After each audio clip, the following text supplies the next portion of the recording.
Mooraalii kan naaf yeroo tokko. Mooraalii.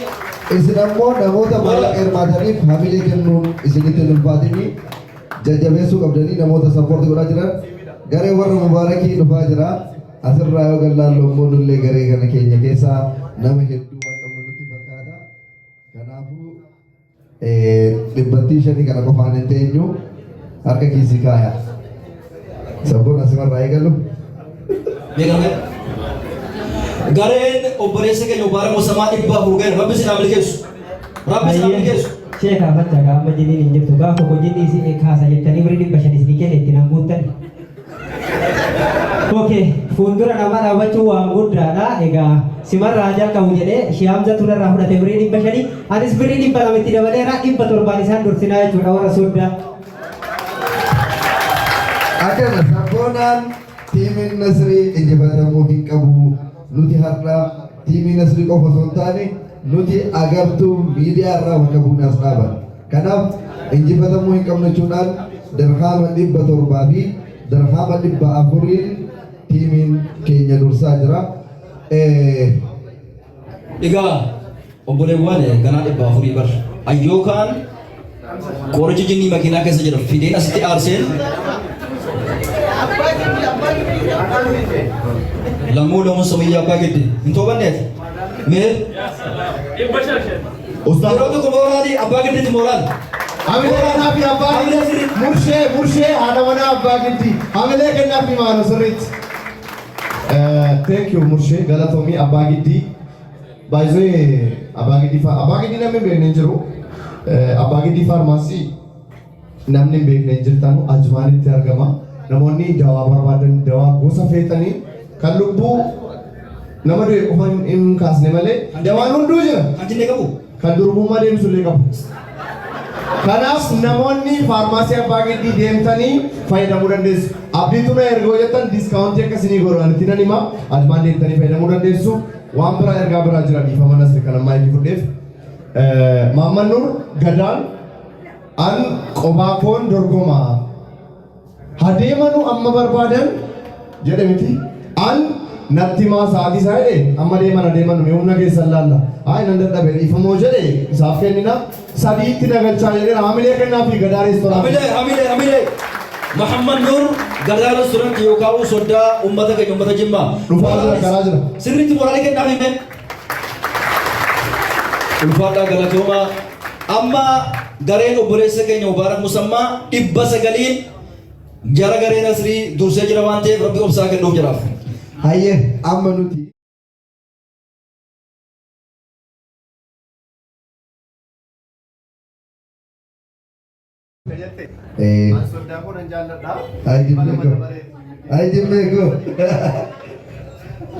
jimmee lammee hamilee yeroo tokko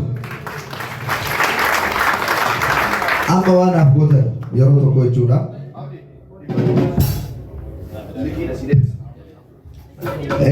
Yeroo tokko waan naa gootanii maqaa tiimii Nasrii jedhu kana hanga ammaatti turee jira.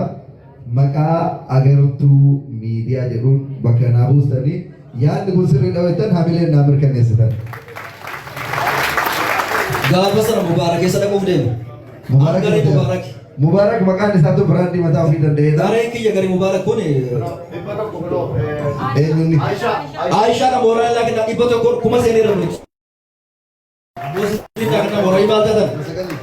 Injiru mooraalii sirriitti mee? Ulfaadhaa galatoomaa. Gara si dhufaa jiranii bayaan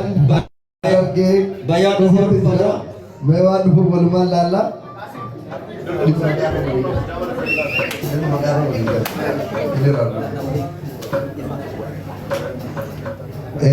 Bayaan Harargee weelkaam jennaanii waan dhufeen ammoo ima dhaggeeffannaa yeroo tokko dhimma maqaa kana xumuruudha. Maqaa Nasriitiin itti hafuuf moo maqaa agartuutiin itti hafuuf? Nasri Mawayya, Nasri Biraandiidha. Nasri horreettan mee harka baasaa? Agartuu horreettan no. Kanaafuu maqaa Nasriitiin itti fufna yeroo tokko amillee.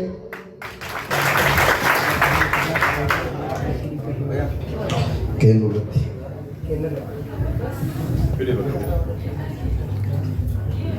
Egaa kabajamtoota daawwattoota obboleewwan keenyaa nuti qarshii 100 dhageettanii soddaan sodaadhaa gaafa gurgurtanii sanyii namaatti gurguraa jedhe dhufee ani ka harkaa qofaa miti diraama 100 sabboonan kenneen hin kennu diraama 500 jedhan asirratti hamilee kennaaf soddaa dhiirati.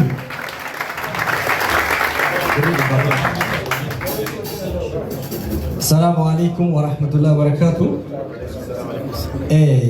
Wanni dubbachuu barbaannu gurbaan kun hawaasa guddaadha. Mubaarak jechuun nama kutaa takka keessaa dhufe osoo hin ta'in nama uummata Oromoo maraaf dhaabbatudha, dubbatudha. Numartinuu gaafa asirratti wanni argamnuuf jaalalaa fi kabaja isaa qabnudha jechuudha.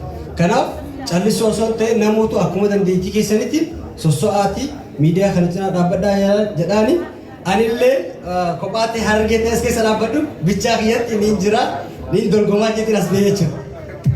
Mee biraanii yeroo tokko maallaqa akkaawuntii irratti galcha jedhee nuti ammoo kireeditii kennuu barbaannu hanga siifuu anaaf sabboonaa walitti fuunee 500 kaashii galii goonee jira. Baay'aan argee hamilee yeroo tokko.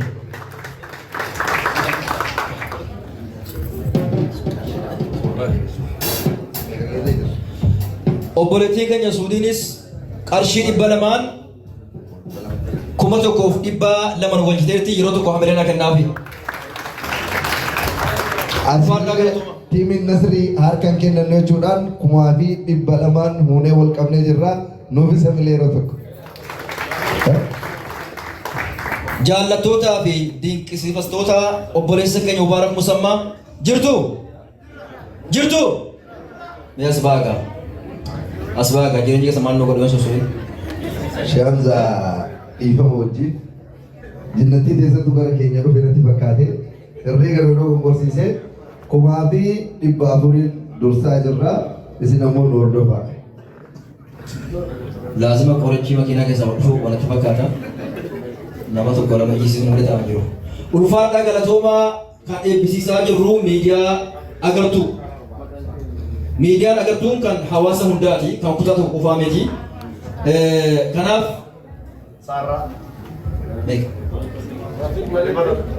Saarraa ulfaadhu galatu Saarraa yeroo tokko mooraa kennaafi. Ulfaadhu galatu obboleettii keenya Saarraa namni waan qabu darbate sodaata hin jedhamu jedhanii. Yeroo tokko mee Dr. Biiftuun waan nu waamaniif VIP waan ta'aniif qaamumaan itti dhufne jechuudha. Isheenilleen ana wajjin ganda sodaa dhaqnee injifatamnee gallu obboleessa kiyya biraa hin ofotte waan jettu walumaan laala. Maayikii si akennu anasi. Amma Nasriin dubbatutti gadaa reestooraantii qarshii 2,000 irra jiran ni baay'ee. Yoo dhufanii isaan hamilee gadaa fi kamaaloo gadaa reestooraantii qofaatti qarshii namni gadaa sappoortii gochuu barbaadani gadaa irratti dabaluu dandeessu. Nama sadii deemaa jira. Mubaarak Nasrii fi gadaadha. Gadaan qarshii 2,000 irra jira. Thank you. Hayyee obboleettii keenya Dr. Biiftuu gama TikTokiitiin ni beektan jedhee yaada. Isheenilleen obboleessa kiyya Nasrii Aanolee biraan nafuudhaan dirhama 200 nuu dabaltee gadatti aanuudhaan 1,600 sadarkaa lammaffaa irra jirra. Dr. Biiftuudhaaf hamilee naa kennaafi. Obboleessi keenya Haafis akkasumas garee Mubaarak Musammaa bakka bu'uudhaan qarshii 100 nuuf gumaacheera walumaa galatti 1,100 hamilee. Gadaa reestooraantiin dirhama 2,000 sadarkaa tokkoffaa irratti argama. Tiimiin Nasrii itti aansuudhaan sadarkaa lammaffaa irratti argama. Tiimiin Mubaarak ammoo itti aansuudhaan sadarkaa 3 irratti argama. Hanga ammaatti dirhama 2,000 kan dursaa jiru. Gadaa reestooraantiin sanuu iddoo ispoonsarri isaanii waan naani jirutti osoo maamman nuras jiraatee garuu yoona 10,000 jedhu. Dhugaa dubbachuudhaaf obboleessi keenya Mahammad Nuur abbaan gadaa reestooraantii abbaa hawaasa UAE jedhamuu hin danda'a jechuudha. Sagantaa hundarratti hirmaatee waa hunda gartee rikarri cabsee gala waan ta'eef yeroo tokko hundi keessan waraanu kennaafi. Gadaa reestooraant obboleessa keenya Mahammad Nuur sodaa keenya haa jiraatu rabbiin rizqii bal'aatti haa banu ija ummata rabbi haa godhu rabbiin ija namaa isarraa haa eegu jenna. Egaa obboleessa kiyya garee kiyyan beektanii an Mubaarak Musammaa bakka bu'eeti. Sagantaan kun guyyaa har'aa eenyu walii qabamne Mubaarak Musammaati. Dhugaa dubbatuuf an lammaffaa ta'uun qabu sila. Abbaa Gadaa Restooraantii soddaa keenyaa iyyuu caallee argamuu qabna waan ta'eef sosso'aa jirtanu sosso'aa. Haa Mubaarak Musammaa bakka bu'eeti kan sosso'aa. Naqaa balu waan ta'eef. Gadaa Restooraantii jechuudha. Kuma kudhan illee taanaan caalbaasiin Gadaa Restooraantii biratti deemtu. Moral yeroo tokko Gadaa Restooraantii dha.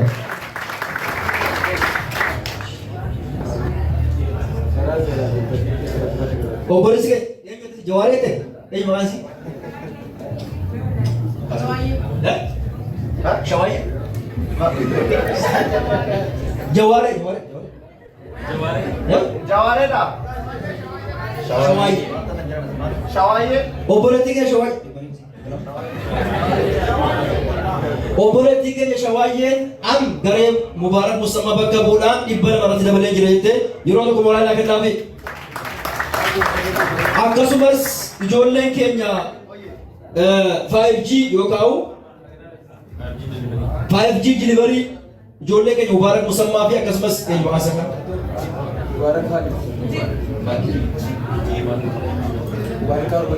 Mubaarak Cargo 5G delivery bakka bu'uudhaan qarshii 500 gumaachaa jiranii yeroo tokko mee hamilee keessa sirrii ulfaadhaa galatoomaa nuuf jiraadhaa rabbi sinaa milkeessu.